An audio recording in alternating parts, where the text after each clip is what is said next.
Welcome to This Explainer. Today, we're stepping right into the tactical war room to break down an absolute thriller from the 2026 World Cup. I'm talking about that crazy 2-2 draw between the Netherlands and Japan at AT&T Stadium. You know, this wasn't just your standard group stage match. No, this was a massive collision of two completely opposing football blueprints.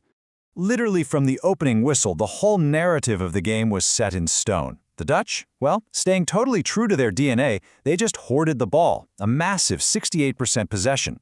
Japan, on the flip side, was working with just 32%. But, and this is absolutely crucial, that 32% wasn't them just hanging on for dear life. It was ruthlessly calculated. Japan wasn't just surviving out there, they were actively setting traps. So, here's how we're going to break this down today. First, the clash of philosophies. Then, we'll dissect the goals. After that, we'll look at the managerial chess match. And finally, we'll wrap up with the historic result. All right, let's jump right into Section 1, the clash of football philosophies. The contrast here was just night and day.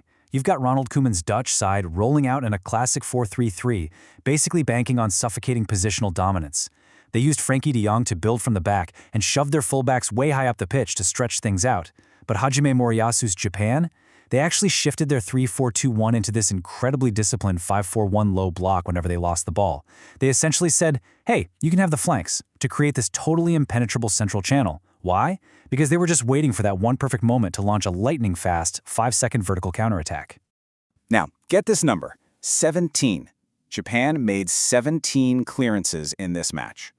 Now, if you're just casually watching, 17 clearances might look like a team in absolute panic mode, right? But what you really need to take away from this is that it was 100% by design.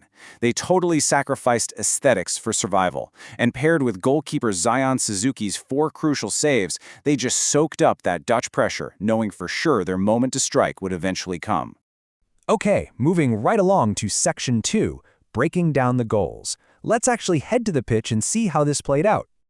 After a totally scoreless first half, the Dutch finally broke the deadlock right at the 51st minute. And wow, it was a masterpiece of set-piece design. See, the Dutch knew Japan was playing 3 center-backs who frankly lacked elite height. Like none of them were standing over 1.88 meters. So they forced corners. And on this specific play, Virgil van Dijk, with his massive 1.93-meter frame, starts his run from way deep. Japan is trying to use zonal marking, but Van Dijk's late, dynamic run just completely shatters that zone. He exploits that physical mismatch perfectly and powers home a header. It was a pre-planned trap, and they executed it flawlessly. But man, Japan's response was just electric. Literally 6 minutes later, we see the exact counter-attacking blueprint Moriyasu had drawn up. The Dutch lose the ball high up the pitch, and within 6 seconds, Japan is in the back of the net. Morita plays this devastating vertical through ball. But here is the really crucial part. Look at the positioning of Dutch left back Nathan Ake. Because of Koeman's system, Ake is caught like 35 meters out of position. So Kaito Nakamura makes this brilliant blindside run, totally invisible to Ake, and slots home the equalizer. That is precision transition football right there. The Netherlands didn't panic, though. They just leaned right back into their positional play and snagged the lead again in the 64th minute. And honestly, this goal was an absolute clinic in breaking down a mid-block. Frenkie de Jong kicks it off with a third-man run over to Ryan Gravenberch. Gravenberch then drives right into the half space, which forces a Japanese center back to step out and commit. In the split second that gap opens up, Crescencio Somerville makes a perfectly timed inverted run from the wing straight into the center to finish the job. Just a beautiful display of pulling a defensive structure apart piece by piece. But as any football fan knows, you absolutely cannot fall asleep against a team built for the counter. Fast forward to the 89th minute, and we see this brutal, fatigue-induced structural collapse from the Dutch. Denzel Dumfries, who is understandably exhausted from a whole game of overlapping, gets caught a staggering 70 meters up the pitch. So, substitute Koki Ogawa acts as this perfect wall for Daichi Kamada, totally bypassing that tired Dutch midfield. Kamada isolates an exposed Van Dijk, cuts inside onto his right foot, and just buries the equalizer. Unreal. Now, those late-game moments don't just happen out of nowhere. That brings us to Section 3, the managerial chess match. The subs and tactical tweaks from the sidelines completely dictated those final 20 minutes. If we're rating the managers here, Koeman gets a 6 out of 10. His call to bring on a defensive mid when they were up 2-1 actually kind of backfired. It basically handed the initiative and the space right back to Japan. But Moriyasu, he earns a stellar 8.5. Why? Because when they were trailing late, instead of throwing in the towel, he bravely threw on fresh attackers. He knew those Dutch fullbacks were running on fumes, and he went for it.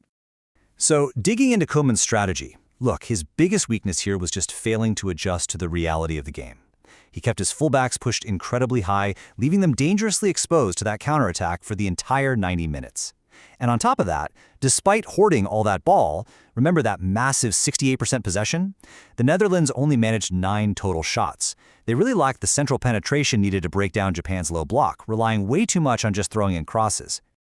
On the flip side, Moriyasu deserves a ton of credit for his tactical bravery. I mean, it is so tempting for an underdog manager to just park the bus in a 5-5-0 setup, try to survive a 2-1 loss and keep the goal difference down, right? But he didn't do that. He trusted his perfect defensive organization and used his bench brilliantly. By bringing on guys like Ogawa and Junya Ito, he injected fresh legs exactly where the Dutch were weakest, and that directly enabled that 89th minute equalizer. All of this tactical maneuvering resulted in a 2-2 draw. Let's hit Section 4, a historic result. Check out this crazy disparity in expected goals, or XG. The Netherlands generated nearly a full expected goal at 0.98, while Japan managed, wait for it, a mere 0.24. Japan only had 6 total shots the whole game, and just a single shot on target from open play before that 89th minute. What does this tell us? It proves that absolute ruthless efficiency can completely neutralize statistical and positional dominance. They didn't need a dozen chances, they literally just needed half a step in transition. And thanks to that efficiency, Japan locked down a historic milestone. With this draw, they officially became the very first Asian team to prevent the Netherlands from winning a match at the World Cup. Before this, the Dutch were riding a massive 6-game winning streak against Asian nations on the global stage. So Japan not only snapped that streak, but they also extended their own impressive record in World Cup opening matches.